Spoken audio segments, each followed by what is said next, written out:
So hello students, आज हम आपका लेकर आए हैं फिजिक्स का लास्ट सेट नंबर 5 और इसका हम आपको बताएंगे डिटेल सॉल्यूशन। सेट 5 के आने में थोड़ा सा टाइम इसलिए लगा क्योंकि सेट 5 के जो क्वेश्चन है वो थोड़े से कॉम्प्लिकेटेड है, यानी इन सेट के क्वेश्चन को समझने के लिए आपको थोड़ा टाइम लगेगा।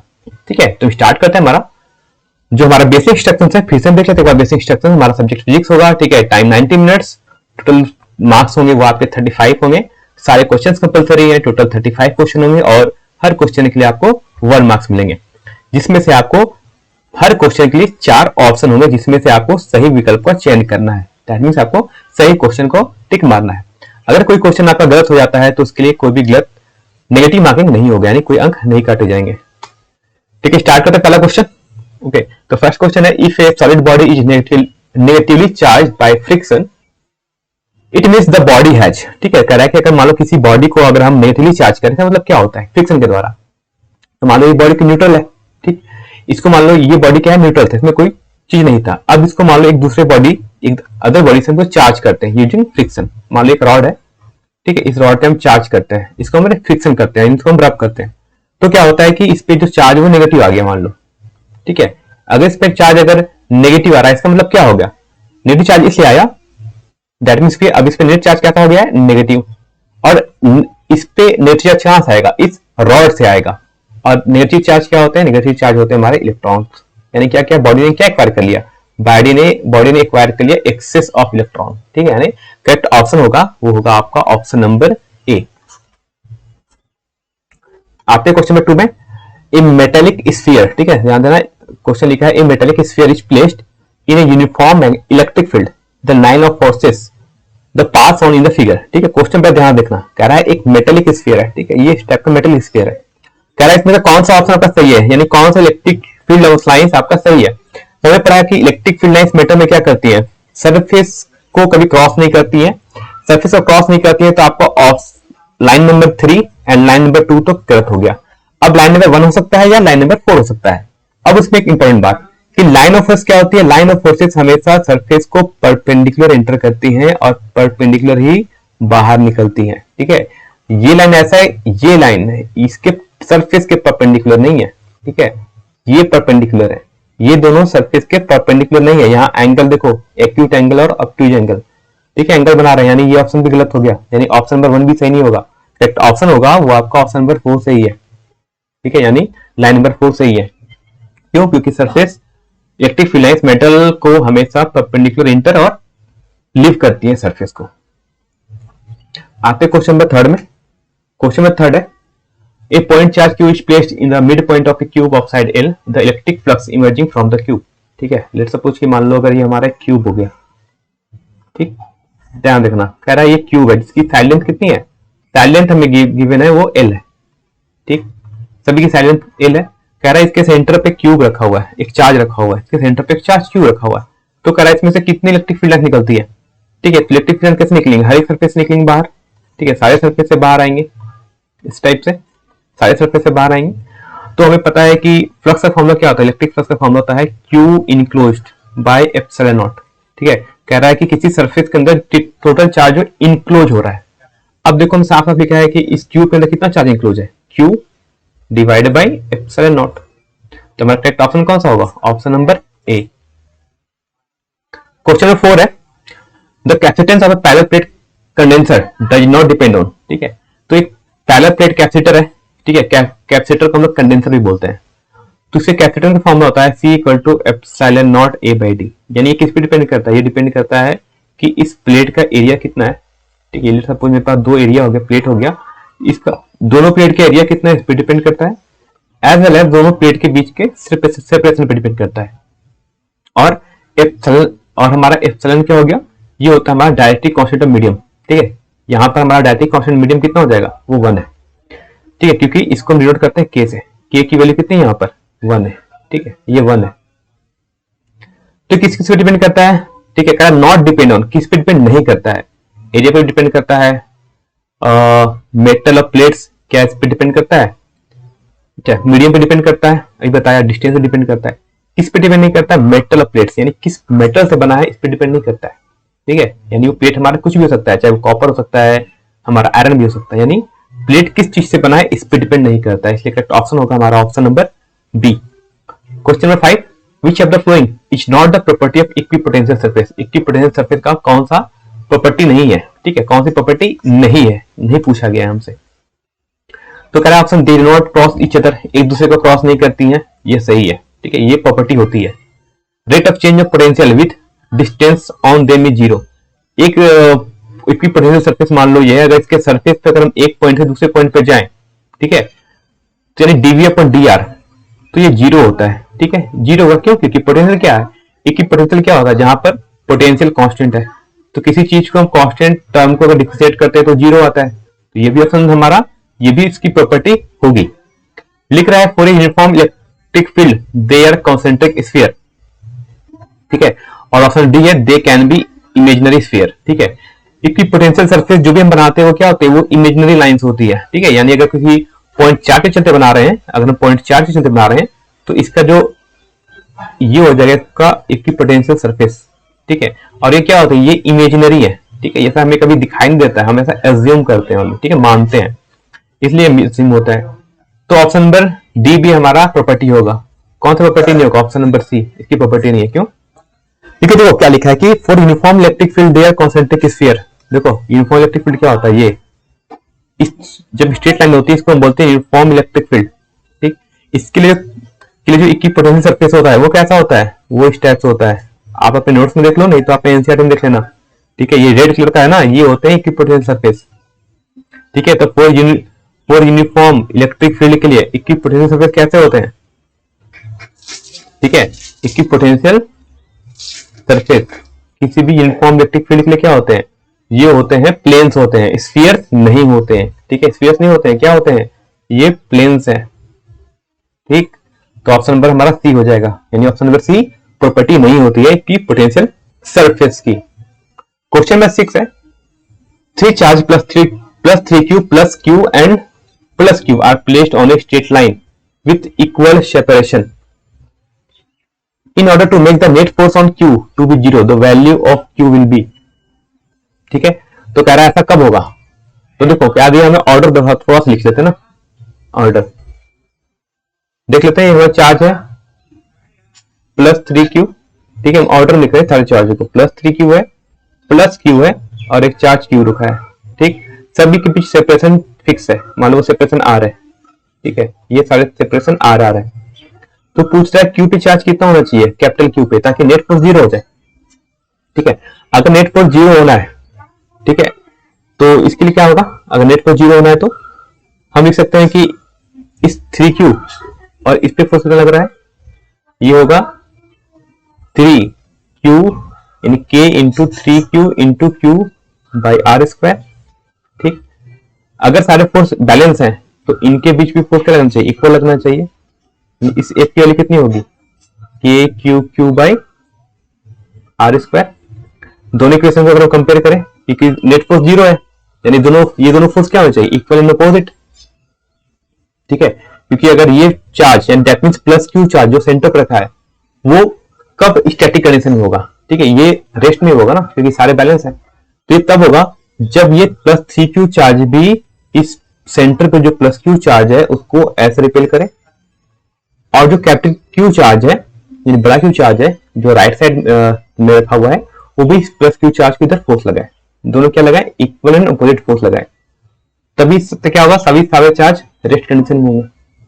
तो यहां सॉल्व करते देखो, तो यहां से हम सॉल्व करें, यानी ये दोनों फोर्स भी इक्वल होंगे, दैट मींस की K3Q Q by R square that will be equal to K Q by R square. यहां से कैंसिल आउट कर टर्म को, तो R स्क्वायर कैंसिल, K से K कैंसिल, Q से Q cancel, this implies 3Q के लिए कितनी आ गई, Q के इक्वल, ठीक है, यानी ये चार्ज कैसा है, प्लस चार्ज है, तो हमारा करेक्ट ऑप्शन होगा ऑप्शन नंबर ए। अब आते हैं क्वेश्चन नंबर 7 में, if sphere of bad conductor is given charge then it is distributed on the surface, ठीक है, डिस्ट्रीब्यूट ऑन, ठीक है, ये कहां पर चार्ज स्टोर होगा, कह रहा है कि स्फीयर ऑफ बैड कंडक्टर, ठीक है, अब ये कंडक्टर नहीं है, बैड कंडक्टर है, अब इस पे से हम कोई चार्ज देते हैं, ठीक है, इस पे कोई चार्ज हम क्यों देते हैं, तो बताओ ये चार्ज कहां जाएगा, तो देखो कभी भी किसी बैड कंडक्टर को अगर आप कोई चार्ज देते हो तो वो चार्ज पूरे इनसाइड भी आएगा, ठीक है, अंदर भी चार्ज आ जाएगा, और चार्ज कहाँ आ जाएगा, चार्ज के सरफेस पे भी रहेगा, यानी थ्रू आउट पूरे बॉडी में चार्ज होगा, ठीक है। चार्ज कहाँ होगा, पूरे बॉडी में चार्ज होगा, इनसाइड आउटसाइड थंब का चार्ज होगा, यानी सरफेस पे भी होगा और अंदर भी चार्ज होगा। तो क्या ऑप्शन नंबर ए होगा, सरफेस पे चार्ज? नहीं, सरफेस पे नहीं होता, अंदर भी होता है। लिखता है इनसाइड द सरफेस, ठीक है, इनसाइड द सरफेस, इनसाइड होगा, हाँ इनसाइड होगा, ठीक। लिखा है ओनली इनसाइड द सरफेस, क्या सिर्फ सरफेस के अंदर होता है? नहीं, सरफेस के बाहर भी हो सकता है। और ऑप्शन नंबर डी है नन, ठीक है। देखो इसका जो करेक्ट ऑप्शन होना चाहिए, इसके अकॉर्डिंग होना चाहिए both inside and on the surface, होना तो दोनों चाहिए, ठीक है। क्या होना चाहिए, दोनों होना चाहिए। वैसे आप कर सकते हो, इसलिए इसके ऑप्शन होना चाहिए both inside and on the surface, दोनों होना चाहिए, ठीक है। तो यहां पर सिंस देखो ऑप्शन बी और सी में, देखो सी में लिखा है कि ओनली इनसाइड, क्या सिर्फ अंदर या इनसाइड? इनसाइड का मतलब इसमें सरफेस भी इंक्लूड है, ठीक है, यानी सरफेस के अंदर भी होगा, सरफेस के और जस्ट सरफेस पे भी होगा, यानी ऑप्शन नंबर थोड़ा करेक्ट जो आंसर है इसका ऑप्शन नंबर बी है, ठीक है। सेट नंबर 5 में कुछ क्वेश्चन बहुत ट्रिकी क्वेश्चन है, इसलिए इस क्वेश्चन को थोड़ा समझना, थोड़ा सा टाइम देना समझने के लिए, ठीक है। इसलिए ऑप्शन बी से सही है, क्योंकि ऑप्शन में सी करा ओनली इनसाइड, क्या सिर्फ अंदर, और बी मतलब होता है अंदर, ठीक है, अंदर मतलब सरफेस के जस्ट अंदर भी और जस्ट सरफेस पे भी एज्यूम कर सकते हैं, इसलिए करेक्ट ऑप्शन होगा option number B. Question number 8 है डायलेक्ट्रिक कांस्टेंट ऑफ मेटल, ठीक है। मेटल के लिए डायलेक्ट्रिक कांस्टेंट कितना होता है? इंफिनिटी होता है, ठीक है। किसके लिए? ये होता है हमारा मेटल के लिए, ठीक। कभी आपसे पूछा जाए एयर के लिए, एयर के लिए के लिए कितनी होती है? एयर के लिए के की वैल्यू 1 होती है, तो दोनों वैल्यू आप याद रखना। हमसे पूछा गया मेटल, इसलिए मेटल का करेक्ट ऑप्शन होगा हमारा option number C. Question number 9 है choose the SI unit of electric potential energy, electric potential energy का एसआई यूनिट क्या होता है, ठीक है। तो इलेक्ट्रिक पोटेंशियल एनर्जी है, ठीक है, क्या ये पोटेंशियल एनर्जी है, और एनर्जी का क्या यूनिट होता है? एनर्जी का यूनिट होता है हमेशा जूल, इसका करेक्ट ऑप्शन होगा हमारा ऑप्शन नंबर ए, ठीक है। और सिंस पूछा गया था एसआई यूनिट ना, इसलिए होगा जूल। अगर आपसे पूछा जाता ओनली सीजीएस यूनिट, तो ये भी होता है, लेकिन ये कैसा यूनिट होता है? ये होता है सीजीएस यूनिट होता है, ठीक है। हमसे पूछा गया था एसआई, इसलिए ऑप्शन होगा हमारा A correct. Question number 10, if a positive charge is move from low to high potential region the electric potential energy, ठीक है, क्या होगा? इलेक्ट्रिक पोटेंशियल एनर्जी क्या होगा? किसी चार्ज को मूव करते हैं लो पोटेंशियल से हाई पोटेंशियल पर, ठीक है। तो देखो पोटेंशियल एनर्जी क्या होता है, जैसे जैसे हम हाई, अगर हम लो पोटेंशियल, ठीक है, V1 से V2 हम जा रहे हैं, ठीक है, और V2 क्या है? V1 से ज्यादा है, ठीक है, और चार्ज हम कहां ले जा रहे हैं? लोअर पोटेंशियल से हायर पोटेंशियल पर, और हायर पोटेंशियल कौन है? यहाँ पर V2 है, तो क्या उसकी पोटेंशियल एनर्जी बढ़ जाएगी, ठीक है, क्योंकि चार्ज में कैसा चार्ज है? पॉजिटिव चार्ज है। तो हमारा जो पोटेंशियल एनर्जी का फॉर्मूला क्या होता है? Q इंटू वी, ठीक। V क्या लिखेंगे? Change in potential, that means V2 minus V1, ठीक है। अब देखो पोटेंशियल एनर्जी, जो चार्ज कैसा है यहाँ पर? प्लस चार्ज है ना, प्लस पॉजिटिव चार्ज लिखा है, यानी प्लस Q, और V2 माइनस V1 क्या होगा? V2 माइनस V1 भी क्या होगा? ये भी पॉजिटिव होगा, क्यों? क्योंकि V2 ज्यादा है और V1 कम है, तो जो डेल्टा V आएगा ये भी पॉजिटिव होगा, यानी पूरा टर्म क्या आ जाएगा? पॉजिटिव, यानी पोटेंशियल एनर्जी क्या आ जाएगी? पॉजिटिव, यानी पोटेंशियल एनर्जी बढ़ जाएगी, यानी ऑप्शन नंबर बी। क्वेश्चन 11 है a force of 4 Newton is acting between two charges in air, ठीक है, दो चार्ज के बीच में, एयर में चार्ज रखे हैं, दो चार्ज, ठीक है, Q1 Q2, इनके बीच जो फोर्स है एयर में, जब एयर में रखे थे तो इनके बीच जो फोर्स है वो कितना है? 4 न्यूटन। कह रहा है कि बताओ इनको किसी, इनके बीच जो एयर था, एयर के बीच में अगर हम क्या ले आए, कोई completely fill with glass, glass से फिल कर दे, यानी इस पूरे, ठीक है, इस पूरे रीजन को, हम दोनों के बीच का जो सेपरेशन था इसको किससे भर दिया? ग्लास से, ठीक है। तो पूछे बताओ अब इनके फोर्स क्या लगेगा, इनके बीच फोर्स? देखो फोर्स का फॉर्मूला क्या होता है? फोर्स का फॉर्मूला होता है K Q1 Q2 by R square, ठीक, और डिवाइड बाय होता है यहाँ पर रिलेटिव परमिटिविटी, ठीक। तो देखो अब जो नया फोर्स है, अब F डैश हो जा रहा है, और रिलेटिव परमिटिविटी कितनी है? इसकी वैल्यू 8, ठीक, बाकी सब कुछ सेम है, चार्ज सेम है और उनके बीच सेपरेशन सेम है। इसकी वैल्यू पहले कितनी थी? इसकी वैल्यू तो पहले थी एफ, ठीक है, एफ, और एफ पहले कितना था 4 न्यूटन, ठीक है, F by 8 that means 4/8 that will be equal to 0.5, ठीक है, यानी 0. मैथ को कितना हो जाएगा 0.5 न्यूटन हो जाएगा, ठीक है, यानी फोर्स अब घट जाएगा, ठीक है। याद रखना जब भी किसी दो इलेक्ट्रिक चार्ज के बीच में अगर मीडियम फिलअप कर देते हैं तो फोर्स हमेशा घट जाता है, ठीक है। कितना घटता है 1/εr, मतलब रिलेटिव परमिटिविटी, ठीक है, फोर्स को रिलेटिव परमिटिविटी से डिवाइड कर दो, हमारा निकल के आ जाएगा नया force in the medium. Question 12 है the magnetic field inside a solenoid कितना होता है। देखो सोलेनॉइड क्या होता है, सोलेनॉइड होता था इस टाइप से, ठीक है, एक इसके ऊपर ऐसे वायर रैप करते थे, ठीक, और वायर रैप करते थे, इसमें क्या करते हैं इलेक्ट्रिक करंट हम फ्लो कराते थे, करंट आई, तो क्या होता है इसमें से हमारी मैग्नेटिक फील्ड लाइन बनती थी, ठीक है। और मैग्नेटिक फील्ड लाइन कैसे बनती थी, इस टाइप से, ठीक है, इस टाइप से,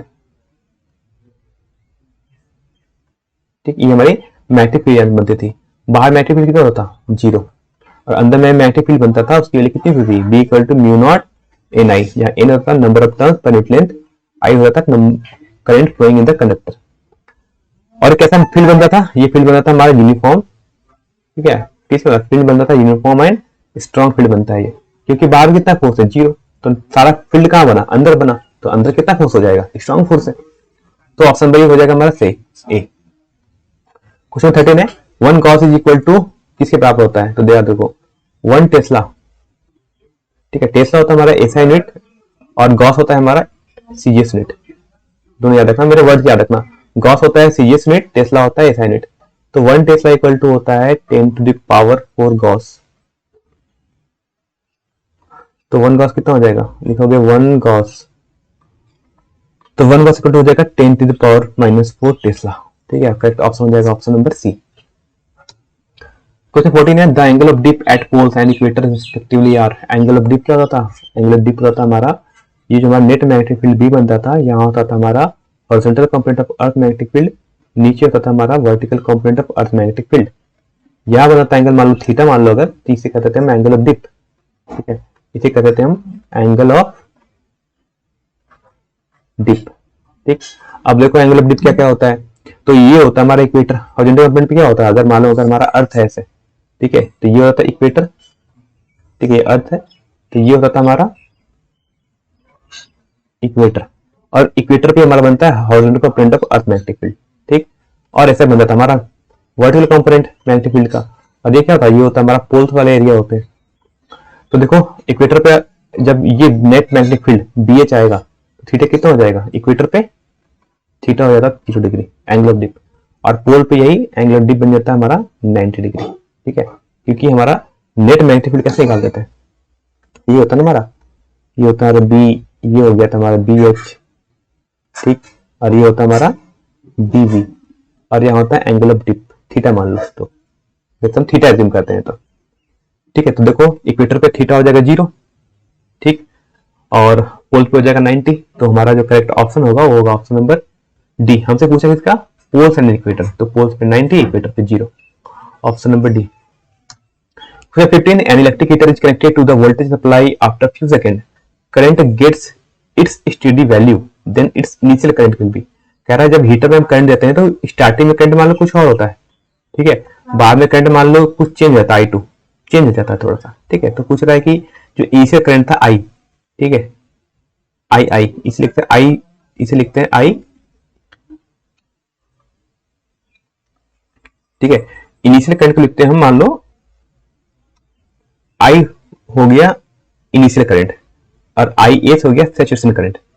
तो कहता है इनिशियल करंट क्या होता है, तो देखो क्या होता है, हीटर में क्या होता है कॉइल लगा होता है, हीटर में जब करंट दोगे तो, ठीक, हीटर में जब करंट दोगे तो हीटर का वाई हीट होगा तो करंट बढ़ेगा, ठीक है, वोल्टेज तो कांस्टेंट है V इक्वल टू IR, ठीक, इनिशियली क्या होता है रेजिस्टेंस, ठीक है, इनिशियल वोल्टेज तो क्या है कांस्टेंट है हमारा, ठीक। अब देखो क्या होगा कि इनिशियली क्या रेजिस्टेंस कांस्टेंट है, करंट हमारा हमने दिया तो इनिशियल जो करंट होगा वो I होगा इनिशियल करंट। अब क्या होगा कुछ समय के बाद, ठीक है, आफ्टर टाइम, ठीक है, टाइम के साथ क्या होगा रेजिस्टेंस जो हमारा कॉइल था, कॉइल हीट होगा मतलब टेम्परेचर बढ़ा, टेम्परेचर बढ़ा मतलब रेजिस्टेंस भी बढ़ा, क्योंकि मेटल में क्या होता है, टेम्परेचर बढ़ने से रेजिस्टेंस बढ़ता है। अब देखो, अब जो नया होगा V equal to I saturation और R, क्या होगा, वोल्टेज तो कांस्टेंट है, ये तो कांस्टेंट है हमारा। अब करंट बढ़ेगा, टेम्परेचर बढ़ेगा तो रेजिस्टेंस भी बढ़ेगा, रेजिस्टेंस बढ़ेगा तो हमारा करंट को कम होना पड़ेगा, क्योंकि वोल्टेज कांस्टेंट है। तो इनिशियली करंट क्या होगा, इनिशियल करंट होगा वो क्या होगा, वो थोड़ा सा ज्यादा होगा हमारे सैचुरेशन करंट से, ठीक है।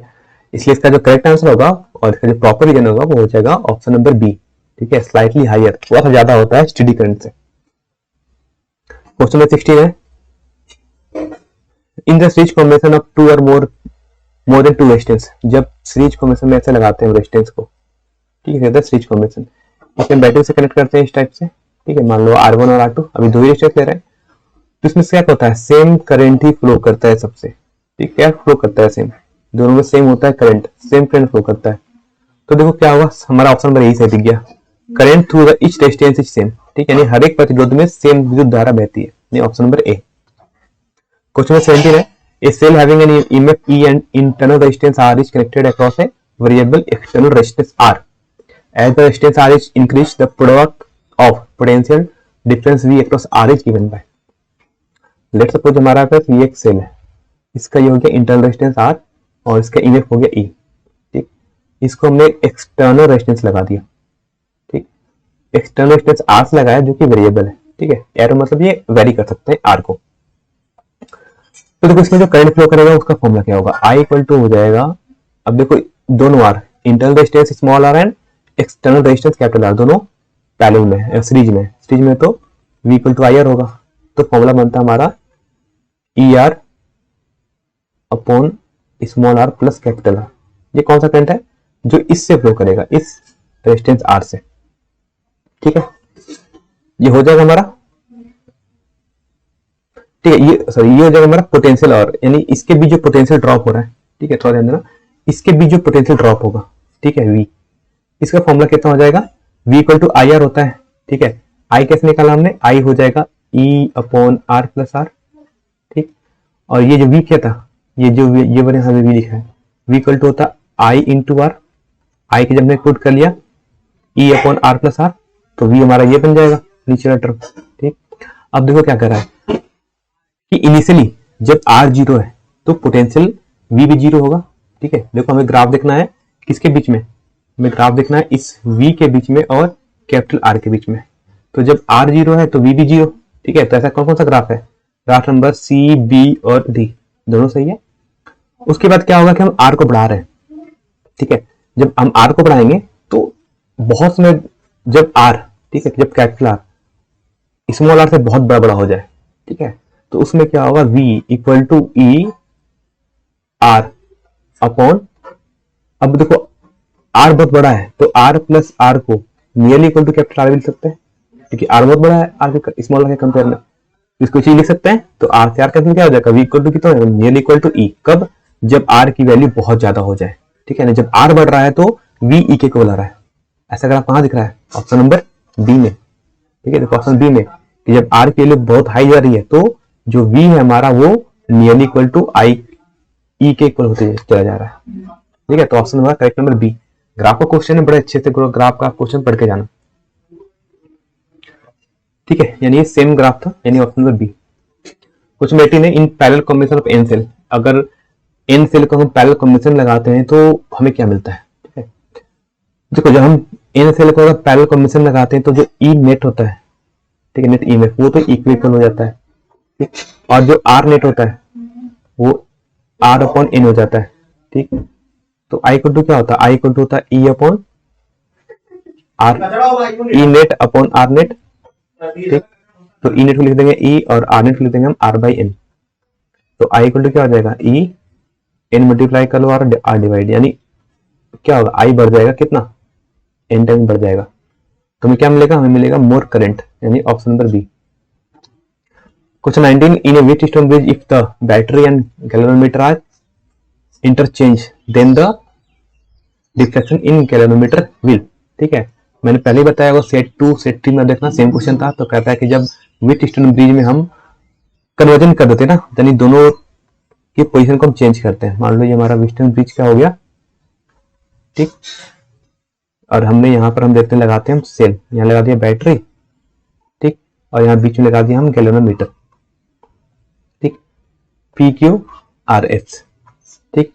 फिर से देखना एक चीज स्टेटमेंट गलत लिखा हुआ है, ओनली वेस्टर्न ब्रिज नहीं, यहाँ लिखना चाहिए था बैलेंस्ड वेस्टर्न ब्रिज, जब बैलेंस कंडीशन में होता है तब, ठीक है, जब बैलेंस होना चाहिए यानी संतुलित होना चाहिए तभी होता है ये चीजें, ठीक है। तो क्वेश्चन थोड़ा सा करेक्टली नहीं लिखा हुआ है, संतुलित होना चाहिए तब, जब संतुलित होता है तभी तो ये होता है ना P/Q इक्वल टू R/S, ठीक। और उसमें गैल्वेनोमीटर में क्या होता है, नो डिफ्लेक्शन, यानी गैल्वेनोमीटर से कोई करंट फ्लो नहीं करता है, यानी नो डिफ्लेक्शन होता है।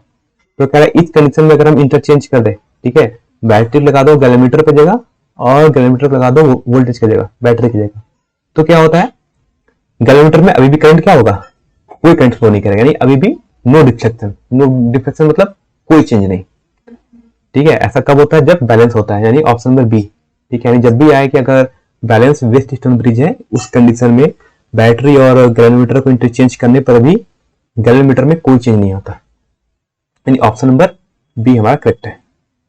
Question number 20, the specific resistance, देखो पहले देखिए वर्ड याद रखना, स्पेसिफिक रेजिस्टेंस मतलब रो के बारे में कह रहा है, of a rod of copper as compare to the thin wire of copper.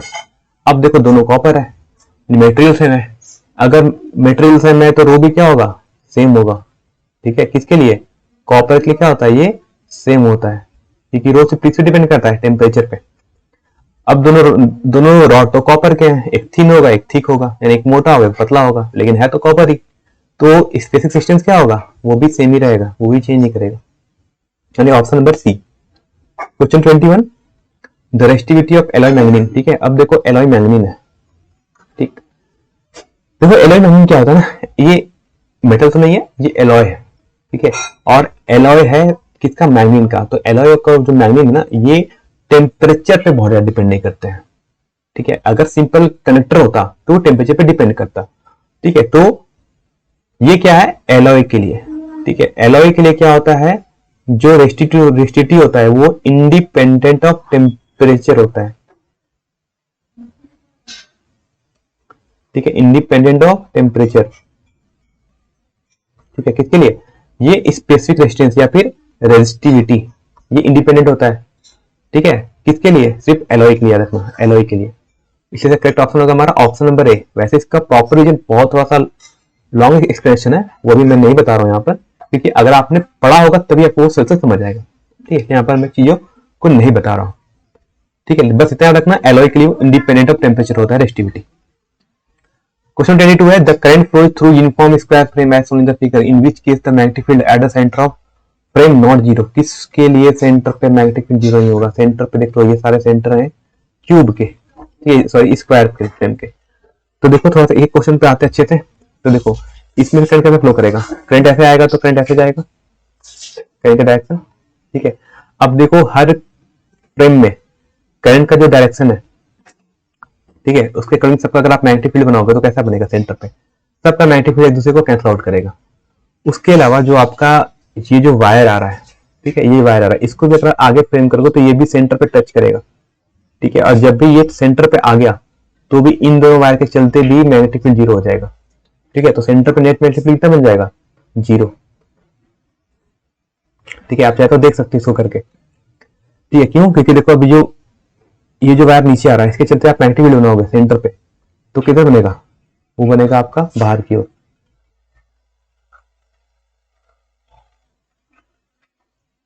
ठीक है। इसके चलते किधर बनेगा, इसके चलते हमारा जो मैग्नेटिक फील्ड बनेगा ये बनेगा हमारा अंदर से, इस वायर के चलते बनेगा मैग्नेटिक फील्ड बाहर की ओर, इसके चलते बनेगा फिर से बाहर की ओर, इस वायर के चलते मैग्नेटिक फील्ड अंदर की ओर।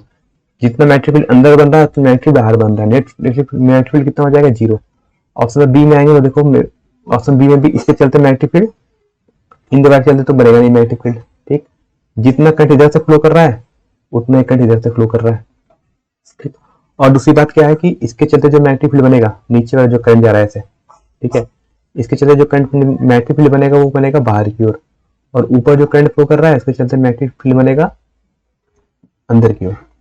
तो यहाँ भी नेट मैग्नेटिक फील्ड हो जाएगा सेंटर पे, ठीक है, सेंटर पे जीरो, ऑप्शन नंबर डी में आता है। पहले देखो ऑप्शन डी में क्या हो, देखो सेम चीज है, ठीक। ऑप्शन डी में क्या बनेगा, ऑप्शन में डी में देखोगे कि इस वायर के चलते, ठीक, इस वायर के चलते सेंटर में जो मैग्नेटिक फील्ड बनेगा, यानी इस पूरे वायर के चलते, ठीक है, इसके चलते जो मैग्नेटिक फील्ड बनेगा वो बनेगा क्रॉस डॉट, ये बाहर की ओर मैग्नेटिक फील्ड। यहां से ये वायर के चलते जो मैग्नेटिक फील्ड बनेगा वो बनेगा अंदर की ओर क्रॉस। इक्वल लेंथ है, अपोजिट है, तो दोनों का मैग्नेटिक फील्ड जीरो। सिमिलरली इसके चलते मैग्नेटिक फील्ड बनाते हैं, इस वायर के चलते मैग्नेटिक फील्ड बनाते हैं, सेंटर पर किधर बनेगा, ठीक है, ये बनेगा हमारा अंदर की ओर क्रॉस। और इधर जो मैग्नेटिक फील्ड बन गया लाइन वायर, इसके चलते जो मैग्नेटिक फील्ड बनेगा ये बनेगा डॉट। अब सारे फील्ड इक्वल एंड अपोजिट हैं, तब बन जाएगा नेट मैग्नेटिक फील्ड जीरो। अब आता है हमारे पास लास्ट ऑप्शन नंबर सी के लिए ना, सी के लिखते कहते हैं मैग्नेटिक फील्ड बनता है। अब देखो ऑप्शन नंबर सी में करंट ऐसे आएगा, इधर जाएगा, ऐसे जाएगा, ये करंट ऐसे निकलेगा। इसमें देखते हैं इस वायर के चलते मैग्नेटिक फील्ड किधर बना, क्रॉस। इस वाले वायर के चलते बना magnetic field dot, equal and opposite, एक दूसरे को कैंसिल। अब देखते हैं इस वाले मैग्नेटिक फील्ड चलते नीचे वाले वायर चलते, इसके चलते मैग्नेटिक फील्ड बना कैसा, डॉट। इस ब्लू वाले ऊपर वाले वायर चलते मैग्नेटिक फील्ड बनेगा cross, net magnetic field zero. अब नेट मैग्नेटिक फील्ड कितने चलते आएगा, अब जो यहाँ पर नेट मैग्नेटिक फील्ड आने वाला है वो सिर्फ इन दो वायर के चलते आएगा, ठीक है, इन दो वायर के चलते आएगा मैग्नेटिक फील्ड, ठीक है। जो इन दो चलते मैग्नेटिक फील्ड क्या होगा, दोनों को चलते मैग्नेटिक फील्ड बनेगा वो क्रॉस बनेगा अंदर की ओर, यानी net magnetic field not equal to zero होगा, ठीक है। इस ब्लू प्लस जो मैं बनाया है इसके लिए, इसलिए किसके चलते मैग्नेटिक फील्ड जीरो नहीं आ रहा है, ऑप्शन नंबर सी के लिए। क्वेश्चन को आराम से स्लोली देखना समझना। आते हैं नेक्स्ट क्वेश्चन पे, question number 23, the correct plot of magnitude of magnetic field B versus distance R from the centre of wire if the radius of wire is R. कह रहा है अब जो वायर है मेरे पास मान लो कि थिक वायर है, ठीक है, इस पूरे में से करंट बाहर आ रहा है, ठीक है, ऐसा नहीं सर, थिन वायर है, थिक वायर है, और इसका रेडियस कितना है, आर है। तो पूछे बताओ इसका मैग्नेटिक फील्ड कैसे वेरी करेगा। तो देखो मैग्नेटिक फील्ड, तो देखो इनसाइड जब आर की वैल्यू लेस देन आर होती है, ठीक है, तो मैग्नेटिक फील्ड की वैल्यू होती है वो होता है mu naught I R by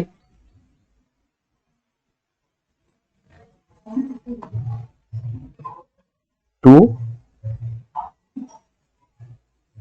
pi R square, ठीक है, ये होता है।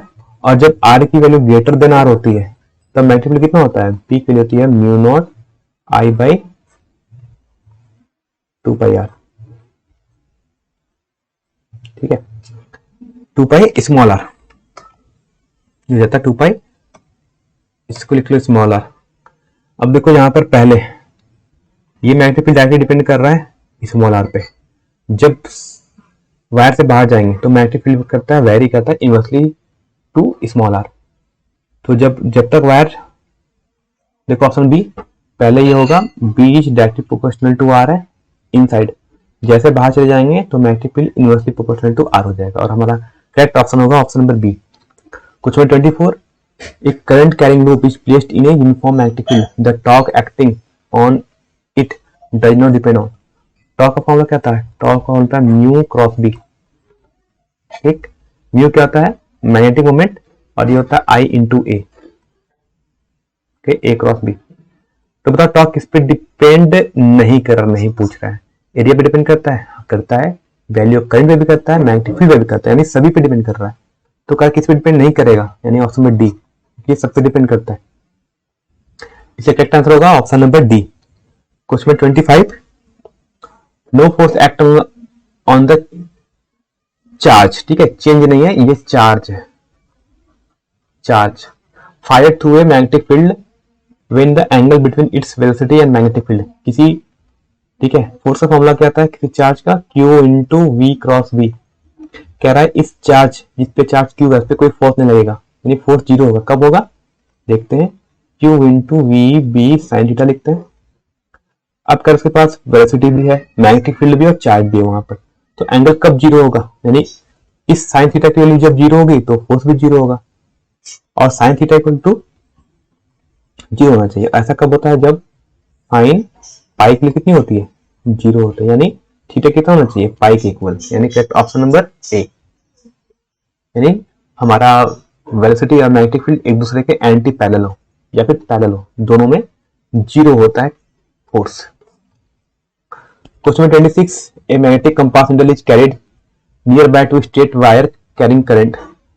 ठीक है, एक मैग्नेटिक नीडल कंपास है, is carrying near by straight wire carrying current, यानी एक वायर है, ठीक है, उसमें से करंट फ्लो कर रहा है, कह रहा है उसके नियर बाय पे एक नीडल लगा गया मैग्नेटिक नीडल। ठीक है, ऐसे तो कह रहा है कि the straight wire cause A noticeable deflection in the compass needle. ठीक, तो कह रहा है कि ये नीडल थोड़ा सा डिफ्लेक्ट करेगा, करेगा क्यों, हाँ करेगा, क्यों करेगा, इसलिए क्योंकि अगर करंट फ्लो करेगा तो यहाँ पे एक मैग्नेटिक फील्ड बनेगा, मैग्नेटिक फील्ड बनेगा तो इस मैग्नेटिक नीडल पर एक फोर्स लगेगा, तो ये रोटेट करेगा।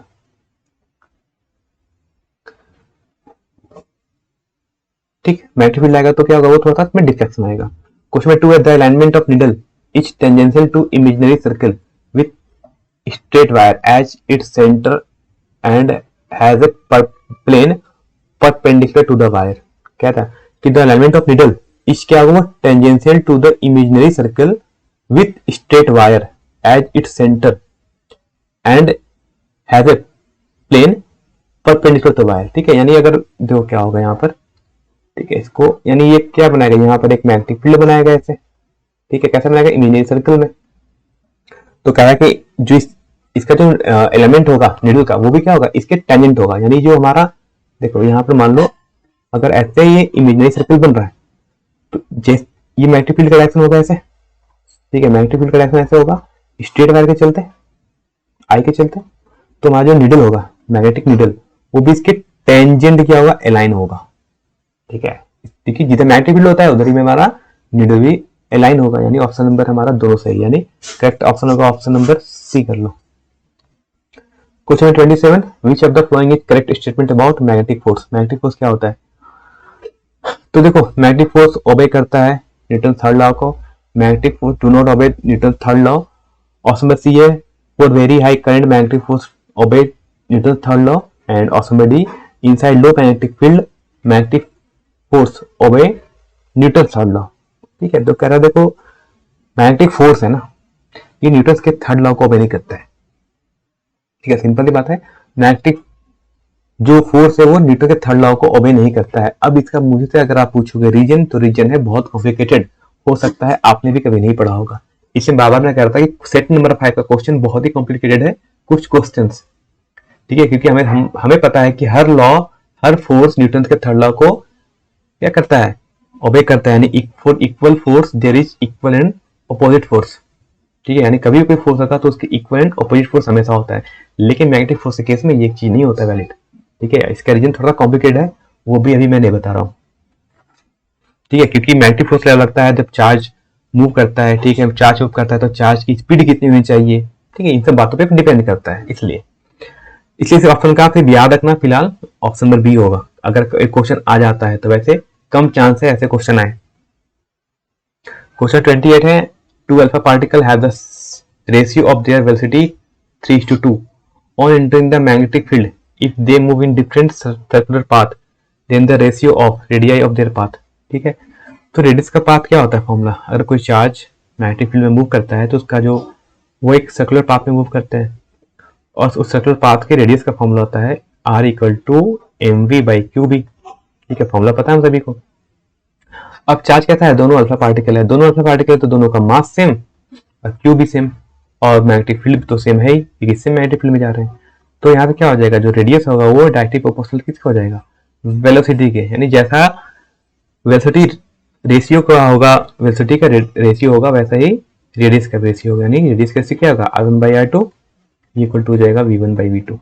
ठीक है, और हमारा जो वेलोसिटी का रेशियो होगा 3:2, तो रेडियस का रेशियो क्या हो जाएगा 3:2, यानी करेक्ट ऑप्शन होगा हमारा option number B. Question number 29, do magnetic field lines always from close loop. हाँ, हमेशा बनाते हैं। कैसे, मान लो अगर ये स्ट्रेट वायर है तो इसके चलते इसमें करंट आई फ्लो कर रहा है, तो इसमें जो मैग्नेटिक फील्ड लाइंस बनती है वो कैसे बनती है, ऐसे। ठीक, ये होता है मैग्नेटिक फील्ड लाइंस बी। अगर मान लो वायर ऐसा है, इसमें करंट फ्लो कर रहा है आई, तो इसमें मैग्नेटिक फील्ड कैसी बनती है, मैग्नेटिक फील्ड बनती है ऐसे। ठीक है, यानी अब जो मैग्नेटिक फील्ड बनेगा वो ऐसा बनेगा, ठीक है। ये भी कैसे बनाती है, ये भी हमारा क्लोज लूप बनाती है, ठीक है। यानी अपर फोर्स हमारा बिहेव करेगा as a north pole, lower face behave करेगा एज ए साउथ पोल, ठीक है। ये भी क्लोज लूप बनाती है, यानी हमेशा क्लोज लूप फॉर्म करती है, यानी option number A. Question 30, the induce EMF L D I upon dt is analogous to, ठीक है। तो देखो फोर्स का हम फॉर्मूला पढ़ते हैं, एफ इक्वल टू होता है एम डीवी अपॉन dt, ठीक।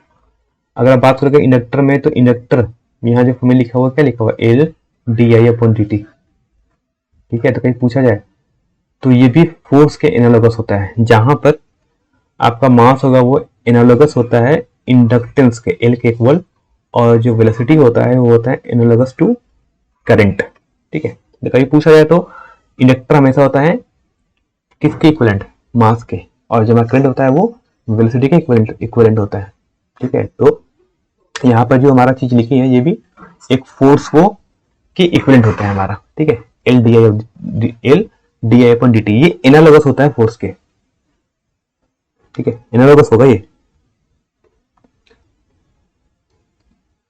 कह रहा with a decrease of current in primary coil from 2 ampere to 0 value in 0.01 second, the EMF generated in the secondary coil is 1000 volt. The mutual inductance of two coil each, ठीक है। कह रहा है कि current decrease कर रहा है कितना, 2 एम्पियर से 0 वैल्यू 0.1 सेकेंड में। The EMF generated in the EMF जो जनरेट हो रहा है सेकेंडरी कॉइल में वो 1000 वोल्ट है। तो कह रहा है the mutual inductance of the coil कितना होगा।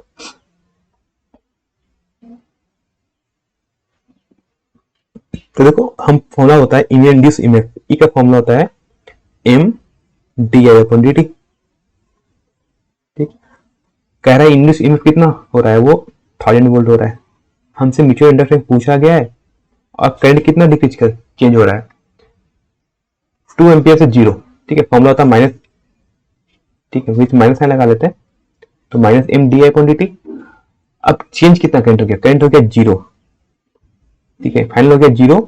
इनिशियल कितना था 2 एम्पियर, कितने टाइम में हुआ है, ये हुआ है 0.01 सेकेंड में।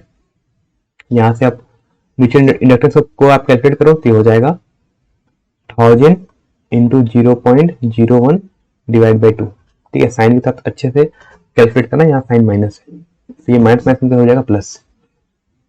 यहाँ से कैलकुलेट करते हैं तो आ जाएगा 10/2 और म्यूचुअल इंडक्टेंस आ जाएगा हमारा 5 हेनरी, ठीक है। तो हमारा करेक्ट ऑप्शन होगा option number B. Question number 32. A coil is placed in a magnetic field directed downward and increasing from 0 to 18 Tesla in 0.1 second. Area of coil is 2 meter square and resistance 5 ohm. Induced current will be. तो देखो हमारे पास जो magnetic field वो कैसा है, downward है, मतलब cross है, ठीक है। डाउनवर्ड दिया मतलब क्रॉस है, ठीक। अब कह रहा है कॉइल है, ठीक है, कॉइल है और मैग्नेटिक फील्ड कैसा है, यहाँ पर क्रॉस मैग्नेटिक फील्ड बना हुआ है, ठीक। तो कह रहा है इसमें इंड्यूस ईएमएफ कितना होगा, इसमें जो करंट फ्लो कर रहा है वो कितना हो रहा है, इसमें जो मैग्नेटिक फील्ड है वो 0 से 18 टेस्ला हो जा रहा है, ठीक है। नहीं मैग्नेटिक फील्ड बढ़ रहा है डाउनवर्ड डायरेक्शन में। तो हमें पता है फॉर्मूला क्या होता है इसका, हमने पूछा इंड्यूस करंट का फॉर्मूला क्या होगा, ठीक है। तो हमें पता है ईएमएफ ई इक्वल टू कितना है, एल माइनस, ये होता है minus rate of change in flux, यानी minus d phi upon D t. Induce EMF का फॉर्मूला होता है, इंड्यूस ईएमएफ को क्या लिख सकते हैं, इक्वल टू होता है I into R equal to minus d phi upon D t. हमसे पूछा इंड्यूस करंट आई, आई की वैल्यू हो जाएगा equal to minus 1 upon R D phi upon D T. Value को सब्स्टिट्यूट करते हैं यहाँ पर, -1 अपॉन आर, आर की वैल्यू कितनी है, आर की वैल्यू होगी 5 ओम डी फाई। फाई क्या होता है, फाई होता है मैग्नेटिक फील्ड इंटू एरिया, ठीक है। चेंज कौन कर रहा है, एरिया चेंज कर रहा है या मैग्नेटिक फील्ड, या चेंज कर रहा है मैग्नेटिक फील्ड, तो एरिया बाहर आ जाएगा, बच जाएगा क्या, D B upon D T, ठीक। और सॉल्व करते हैं इस साइड में, ये जाएगा -1 अपॉन 5, एरिया है हमारा 2 मीटर स्क्वायर, और मैग्नेटिक फील्ड कितना हो गया 0 से 18 टेस्ला, यानी 80 - 0 डिवाइड बाई टाइम है 0.1 सेकेंड, तो हो जाएगा -2/5 इंटू 18 डिवाइड बाई 0.1 है, ठीक है, इसलिए जाओ तो ऊपर 10 हो गया। 2 कितना आ जाएगा हमारा -22 एम्पियर, ठीक है, ये इंड्यूस करंट हो गया। करंट डायरेक्शन क्या आ रहा है -22 एम्पियर, यानी करंट डायरेक्शन कैसा होगा ऑपोजिट, ठीक है, यानी अगर मैग्नेटिक फील्ड पहले बना था डॉट क्रॉस, तो अब मैग्नेटिक फील्ड कैसा बनना चाहिए डॉट, सच दैट इसमें जो करंट फ्लो कैसे करेगा जो अपोज करे, और डॉट अगर मैग्नेटिक फील्ड बन रहा है तो इसका जब भी डॉट मतलब नॉर्थ पोल, और नॉर्थ पोल में करंट फ्लो करता है एंटी क्लॉकवाइज, ठीक है, नॉर्थ में कैसा करंट फ्लो करता है एंटी क्लॉकवाइज इस टाइप से, और मैग्नेटिक फील्ड कैसे बनता है डॉट।